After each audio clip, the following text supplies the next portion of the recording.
गोवा वाले बीच पे दोनों आंखें मीच के आपने हमारा पहला पार्ट तो देख ही लिया होगा। तो आइए शुरुआत करते हैं पार्ट 2 की। ये है हमारा खूबसूरत सा व्यू और इसी के साथ है हमारी खूबसूरत सी संवाददाता। तो गुरदीप जी, क्या चल रहा है गोवा में? Okay, so check in हो गया है, आज day 2 है। What I like doing is I always carry my things in ziplocs, transparent ziploc होते हैं, so that अगर मैं properly unpack ना करूँ, मेरे को बाहर से सब दिख जाए कि क्या क्या मैं घर से लेके आई हूँ। यहाँ पे मुझे अपना मेकअप रिमूव करना होगा मिरर के सामने, so makeup remover, toner, face wash, my moisturizer. We have one more body moisturizer which includes SPF 50. Okay, by the way, face scrub, little cute tips, shampoo and conditioner जाएगा shower area में, deodorant, bubble bath. Then let's come to the makeup का part. So what I like doing is मैं एक towel लेती हूँ, ऐसा white towel, and I just place it here and I place my makeup properly यहाँ पे, अपना compact, blusher, lip colors.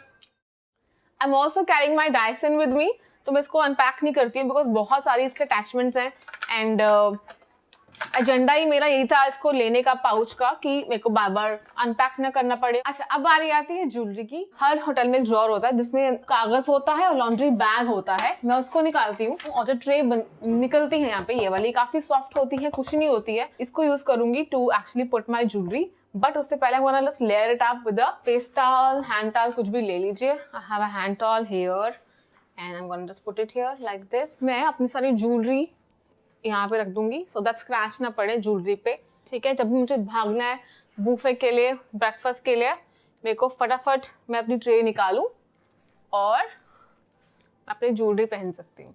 और अब इस ट्रे को अपनी बेड साइड टेबल पे रख दूंगी। ओके, सो फाइनली सेट हो गया रूम।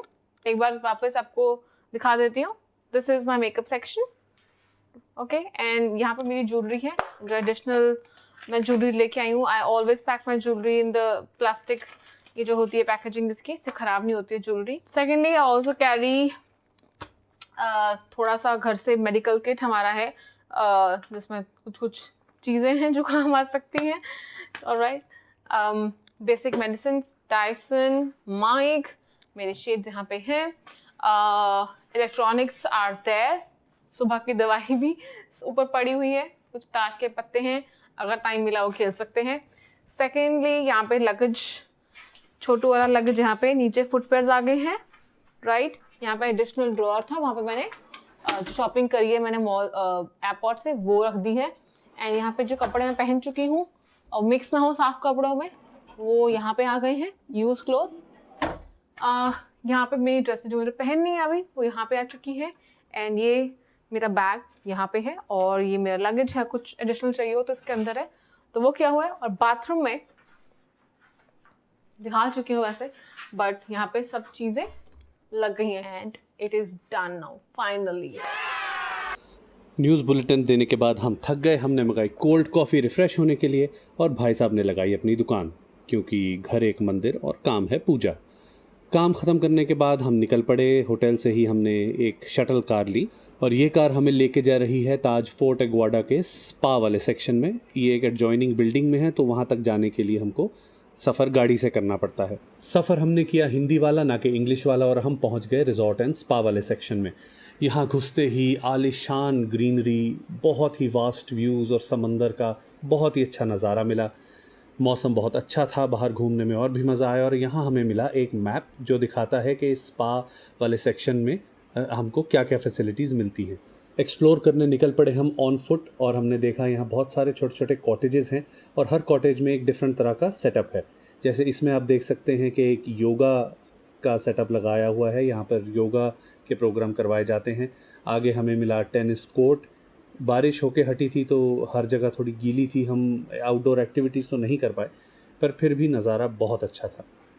खूबसूरत लोकल नज़ारे के साथ हमने सोचा थोड़े लोकल फ्लेवर्स भी ले लिए जाएं, तो हम साथ की ही एक ओपन मार्केट टाइप में आए। यहाँ पर भुट्टा बन रहा था और बहुत ही लजीज तरीके से हमारे लिए उन्होंने प्रिपेयर किया। सड़क पे यहाँ पे ब्रेडिंग भी चल रही थी, हम करवाने को तो करवा सकते थे पर हिम्मत हम में से किसी की भी नहीं हुई, लेकिन ये मैडम यहाँ करवा सकती हैं। आप देख सकते हैं बाय हैंड कितना बारीक काम किया जा रहा है। ये मैं गोवा में हूँ और हमारी पौड़ी हो रही है। अब गोवा में आए बीच के किनारे प्यास तो लगी जाती है। अक्सर लोगों का प्रोग्राम कुछ और होता है गोवा में प्यास लगने पर हमने सोचा कि हम नारियल से ही काम चला लेते हैं।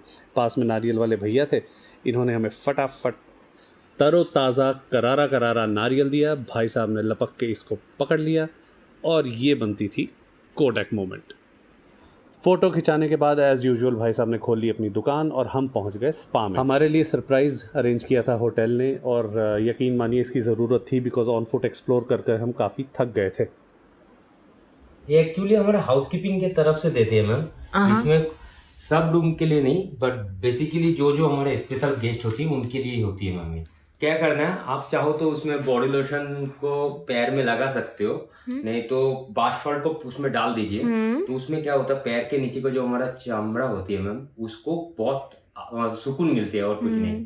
और तो आप अभी कर सकते हो, करके आप थोड़ा रेस्ट ले सकते हो, तो उसके लिए ये फूड शॉप करते हैं। Thank you sir, thank you. आपका नाम बताओ पहले। मेरा नाम है Shubhodeep. Shubhodeep, thank you Shubho.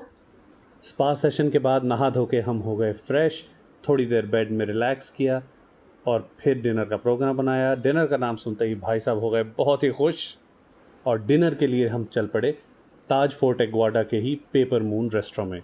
It's an Italian restaurant, बहुत ही डिफरेंट वाइब, बहुत ही शांत, बहुत ही quiet, a lovely place to call it a night.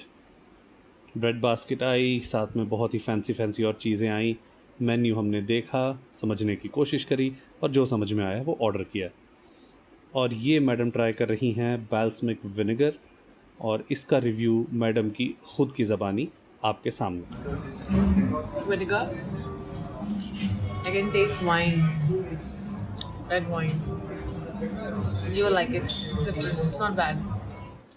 Dinner ख़त्म किया कुछ फ़ोटोग्राफी टिप्स के साथ। एक लेमनेड को बैकलाइट करके उसकी फ़ोटो कैसे खींचते हैं उसकी इंस्ट्रक्शंस ली और फिर पहुंच गए अपने अड्डे पर। अड्डे पर पहुंच के देखा आसमान को, गिने कुछ तारे और इंतज़ार किया पार्ट 3 ऑफ द व्लॉग के लिए। और जब तक आप इंतज़ार कर रहे हैं प्लीज़ लाइक, शेयर और सब्सक्राइब कीजिएगा। तब तक हम यहीं आपको मिलेंगे तारे गिनते हुए। सी यू इन पार्ट 3।